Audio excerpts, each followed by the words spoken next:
Podcast Network. This is the Lifestyle Live Podcast. Faces you know and a team you can trust.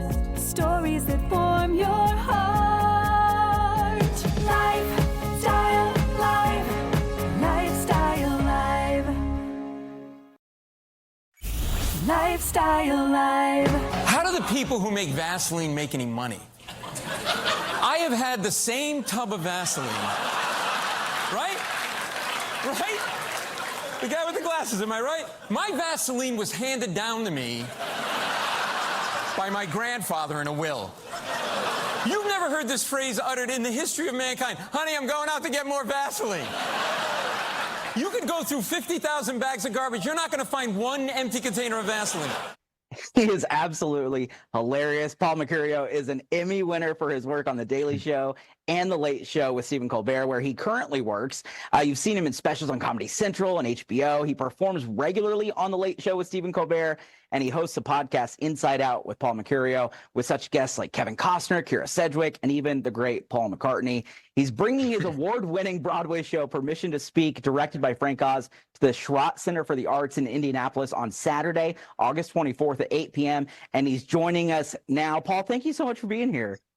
What's up, man? Great to be with you. And by the way, thank you for dressing up. You got the pocket square. You look good. Thank you. You need a little Vaseline, though. I got you right there. Hang on a second. There you go. I mean this genuinely. You are hilarious. I love your delivery style and the way you do things. You're bringing your very unique Broadway show to our area. Tell us about this show, because it is different from what people maybe have ever seen before. Yeah, it's a Broadway theater show. It involves stand-up, but it's not a stand-up show per se. It also involves crowd work, but in a different way. Like audience members telling stories from their lives, me telling stories. It's a lot of laughs. It's directed by Frank Oz, who created the Muppets, directed Bowfinger, did Rotten Scoundrels. He's the original Yoda. The original Yoda. Try working with him, though. Everything's that backward talking. Like, you know, you go to a diner. Omelet I will have. All right, I get it, Frank. You're Yoda. Enough. No, he's been fantastic. And the premise of the show is we're nameless, faceless, disconnected, divisive at times. But if we get together, share stories, we realize we have more in common than we think, and we connect a little bit, and maybe things are a little bit better. It's not a political show.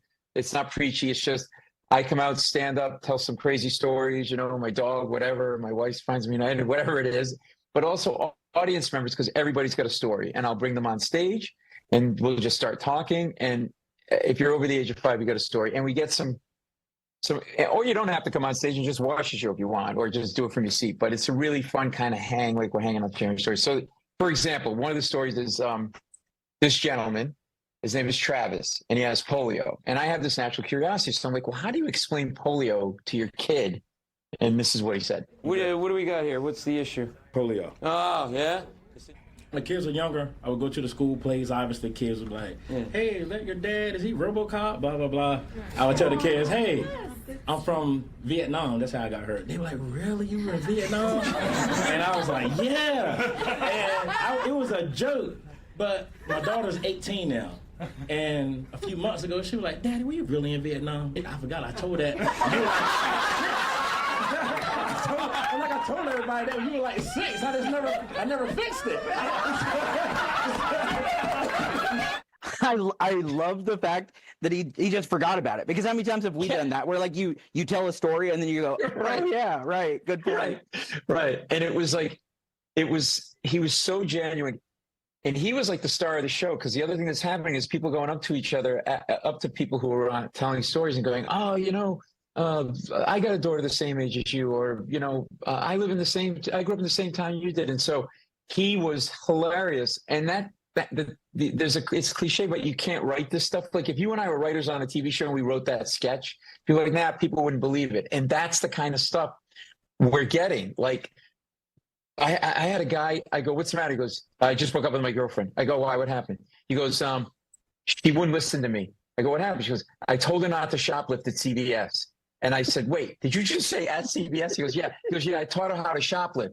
And I go, no, wait, back up. Did you just say you taught her how to shoplift? He go, yeah. He goes, yeah, because, I steal nice stuff. That's how I make a living. I just steal stuff. And she wanted to learn how to shoplift. I'm like, I'm not going to teach you how to shoplift because you're going to waste it and shoplift at CVS when you should be shoplifting nice stuff. Sure enough, what does she do?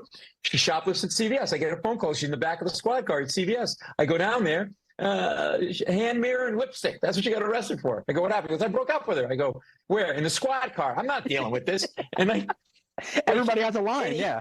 And he thought it was normal. So it's really been this cool ride. And then like relationships come out on stage because I'll bring a couple of people up at a time, right?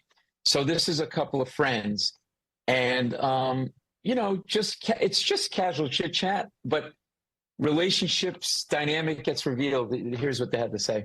Would you go out with me? What? Are you high maintenance in a relationship? Are you difficult? Do not lie.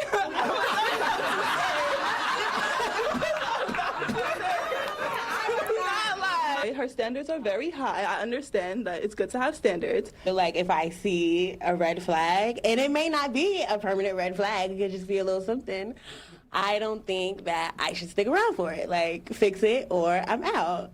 Yeah, you're going to be alone the rest of your life.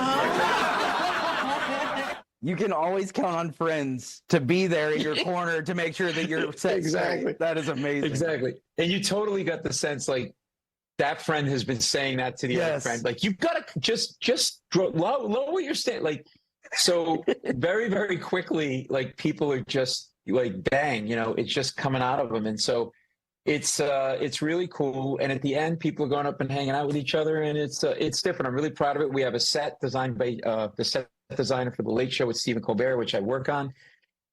We have rear projection. He has 23 Emmy Awards, by the way. And we have rear projection with this really cool animation done by J.J. Settlemeyer, who did Beavis and Butthead, all the SNL TV Funhouse stuff. So it's like a real like theater experience, but it's a comedy show. It's really cool. You mentioned those stories. You actually have a really interesting backstory yourself. You worked on Wall Street as a lawyer and banker, but left that lucrative career because you said, I don't want to make money. That sounds terrible. After meeting Jay Leno, how did that all happen?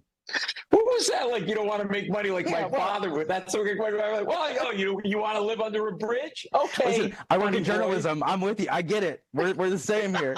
Exactly.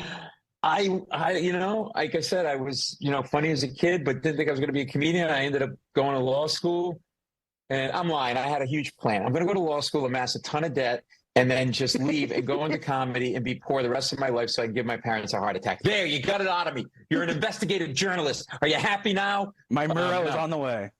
By the way, you have tremendous hair. You have really great, like it's thick and it's full, and I want to touch it. All right. So I was writing jokes as a hobby while I was doing corporate law. I don't know why. And it was coming out of me. And one night I got invited to a private function. Jay Leno was the private entertainment. I went up to him. I printed out like 10 pages of jokes that I had amassed. And I go, I don't know if you need jokes, but, I'm never going to use them. You can have them. He's like, okay. It's like a balloon.